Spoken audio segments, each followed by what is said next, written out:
Ito naman yung American Beauty mga ka-dragon. Unti-unti na nagbubulaklak. Meron ng malaking bulaklak dito sa kabila. American Beauty ay self-fertile at self-pollinating. Si American Beauty.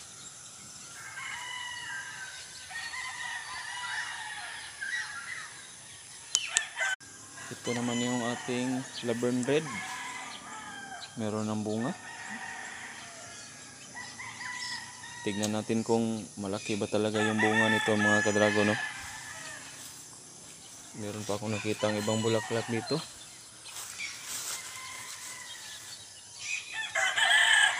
Laverne Red.